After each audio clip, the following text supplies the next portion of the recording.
Past tense र simple past पास्टको प्रयोग कहाँ हुन्छ बितेको समयमा चाहिँ पास्टको प्रयोग गरिन्छ अब सिम्पल पास्ट भनेको चाहिँ जुन काम सक्यो नि बितेको काम देखाउन त्यो प्रयोग गरिन्छ रुल हो सब्जेक्ट प्लस भी टू प्लस सब्जेक्ट अब यसमा it is time it is about time पछि चाहिँ अब जस्तो सिम्पल पास्टको प्रयोग हुन्छ अरे it is the time he started playing cricket यी पछि भी टू लाग्यो it is time it is about time भनेर सेन्टेन्स स्टार्ट भयो भने चाहिँ यहाँ हामीले सिम्पल पास्ट प्रयोग गरिन्छ पास्टमा चाहिँ भइरहेको कार्य र त्यसको बिचमा भएको घटना अरे जस्तो पास्टमा जुन काम भएको थियो नि हो कि नै त्यस बिचमा भएको घटना भने जस्तो पहिला मैले के भने प्रेजेन्ट कन्टिन्युसको प्रयोग जुन काम भइरहेको त्यो देखाउँछ सबैभन्दा सुरुमा मैले आई वाज भनेर वाज वेयरको प्रयोग गरेको थिएँ कि होइन बिच पहिला चलेको समयमा भइरहेको काम देखाउन भनेर हो यहाँ भन्यो है हेर वेन आई वाज कुकिङ जब मैले खाना पकाउँदै थिएँ वेनको डब्लुएचई छ एन पनि बुझ्ने छ भन्ने मैले लेख्न भुलेँ मिस्टेक भयो त्यही भएर है when I was cooking Suman arrive हेर सुमन चाहिँ आयो भनेको लास्टमा जब मैले खाना पकाउँदै थिएँ सुमन आयो हो यस्तो अवस्थामा लास्टमा सुमन एराइभ भन्यो नि हो त्यहाँ चाहिँ भिटु लाग्ने भयो भनेको के कुनै जुन पहिला काम भइरह त्यस बिचमा भएको घटना भन्यो सुमन आयो त्यो घटना भयो पास्टमा भएका दुईटा काम जसमा एक पछि अर्को काम आउँछ अरे हेर पास्टमा दुईटा काम भयो जसमा एक पछि अर्को आयो हेर the patient had died patient मर्यो बिफोर द डक्टर केम है डक्टर आउनुभन्दा पहिला भनेको के त्यो दुईवटा घटना चाहिँ पास्टमा भयो पास्ट कन्टिन्युस भन्यो अब चाहिँ पास्ट कन्टिन्युस भनेको रुल हेरौँ subject plus was were plus before plus object अब यहाँ के भन्छ भने पास्ट पर्फेक्टको पास्ट कन्टिन्युसको प्रयोग कहाँ हुन्छ जुन चाहिँ बितेको समयमा जुन काम भइरहेको थियो नि हो त्यही देखाउनलाई चाहिँ पास्ट कन्टिन्युसको प्रयोग हुन्छ बितेको समयमा चलिरहेको काम Ram was writing a letter रामले चाहिँ चिठी लेख्दै थिए अनि चाहिँ इन्क्रिजिङ र डिक्रिजिङ सिचुएसनमा पनि के हुन्छ पास्ट कन्टिन्युसको प्रयोग हुन्छ Ram was becoming poor Ram चाहिँ गरिब हुँदै थियो होइन त्यो अब पहिलाको कुरा गयो नि त वाजवेयर भनेपछि चाहिँ पहिलाको समय के आजभन्दा अगाडि भनेको आज एक दिनभन्दा जुन प्रेजेन्ट टाइमभन्दा चाहिँ अगाडि एक दुई दिन पहिला न त जति पहिला होस् होइन समय पहिलाको समय देखाउनको लागि प्रयोग भयो अब पास्ट पर्फेक्टको रुल हेर सब्जेक्ट प्लस हेड प्लस भित्री यसले चाहिँ काम चाहिँ गरिसकेको भइसकेको देखाउनलाई के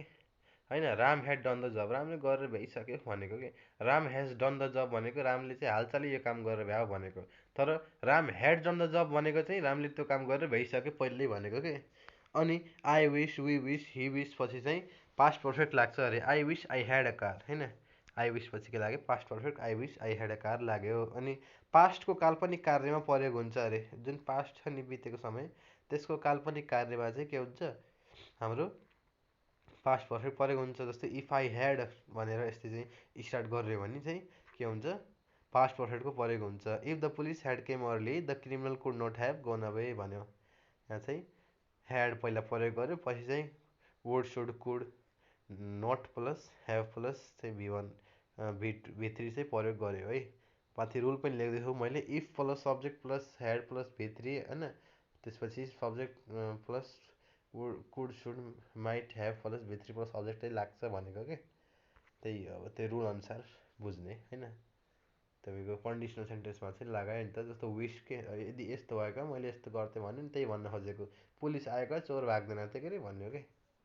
पास्ट पर्फेक्ट कन्टिन्युस भन्यो अब जुन काम पास्टमा चलिरहेको थियो नि त्यो देखाउनलाई पास्ट पर्फेक्ट कन्टिन्युस प्रयोग भन्छ कि Ram had been Hari had been playing music अरे हरिले पहिला चाहिँ म्युजिक चाहिँ बजाइरहेको थियो लगातार बजाइरहेको थियो भने होइन त्यसले लगातार त्यो काम गरिरहेको थियो भनेको के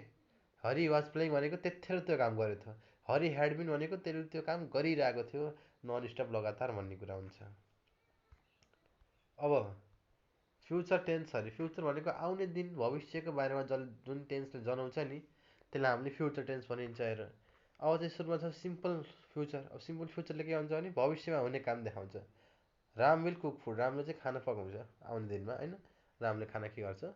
पकाउँछ अब फ्युचर कन्टिन्युसले चाहिँ आउने दिनमा चाहिँ अब जुन काम हुन्छ नि त्यसको बारेमा देखाउँछ कि राम विल बी कुकिङ रामले चाहिँ त्यतिखेर खाना पकाइरहेको हुनेछ भनेको के रामले चाहिँ के गर्छ खाना पकाइरहेको हुनेछ भन्यो आउने दिनमा हुने काम कि त्यसको जानकारी दिन्छ कि फ्युचर कन्टिन्युसले अब फ्युचर पर्फेक्ट हेरेर सब्जेक्ट प्लस स्याल विल प्लस ह्याभ प्लस भी3 यसले के भन्छ आउने समयमा जुन काम हुन्छ नि त्यो काम चाहिँ निर्धारित समयमा सकिन्छ भन्ने जानकारी दिन्छ अरे कि Ram will have done the work रामले चाहिँ त्यो काम गरेर चाहिँ भ्याइसकेको हुन्छ भनेको कि भविष्यमा त्यो काम गर्छ त्यतिखेर भ्याउँछ भनेको कि त्यतिखेर त्यस्तो जानकारी चाहिँ दिएको छ अहिले है। अब भविष्यमा हुने काम जुन एकपछि अर्को हुन्छ नि त्यसमा पनि युज हुन्छ अरे। I will have eaten before you come भन्यो, तिमीले चाहिँ आउनुभन्दा पहिला मैले खान्छु भन्यो। अब जुन भविष्यको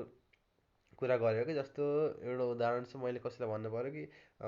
मैले भने कि म भोलि आउँछु भने अर्काले के भन्छ, अब हुन्छ आए आउनु त, अब तिमी आउँदासम्म त मैले त्यो काम भ्याउँछु होला के अरे भनेको हुन्छ नि। हो त्यो भनेको के भोलिको कुरा गऱ्यो नि त्यसले, भोलिको समय देखाउन खोज्यो तिमी आउँदासम्म मैले त्यो काम भ्याउँछु। अब यहाँ चाहिँ आई विल हेभ इटन भन्यो, मैले कामको वर्कको कुरा गरेँ। यस्तै चाहिँ कुराहरू देखाउन फ्युचर पर्फेक्ट परेको हुन्छ। अब फ्युचर पर्फेक्ट कन्टिन्युसको कहाँ परेको हुन्छ, फ्युचर पर्फेक्ट कन्टिन्युस परेको हुन्छ जुन भविष्यमा जारी रहन्छ नि जुन काम, त्यो देखाउनलाई फ्युचर पर्फेक्ट कन्टिन्युसको परेको हुन्छ। Ram will have been cooking, रामले चाहिँ भविष्यमा चाहिँ खाना पकाइरहेको हुनेछ भनेको हो कि Ram will have been cooking food for his family, रामले चाहिँ आफ्नो परिवारको लागि खाना पकाइरहन्छ भनेको, त्यो आउने दिनमा उहाँ पकाइरहन्छ भन्ने कुरा चाहिँ भन्न खोजेको के। ह्याड बिन कुकिङले के हुन्छ, त्यसले चाहिँ पहिला पकाइरहेको थियो। हेज बिन कुकिङ भनेको अहिले पकाइरहेको छ, लगातार चलिरहेको छ होइन। अनि विल हेभ बिन कुकिङ भनेको चाहिँ आउने दिनहरूमा है, आउने दिनमा त्यो काम त्यसले गरिरहन्छ भन्ने कुरा देखाउँछ कि फ्युचर पर्फेक्ट कन्टिन्युसले। ल यो भिडियो यही सकिन्छ।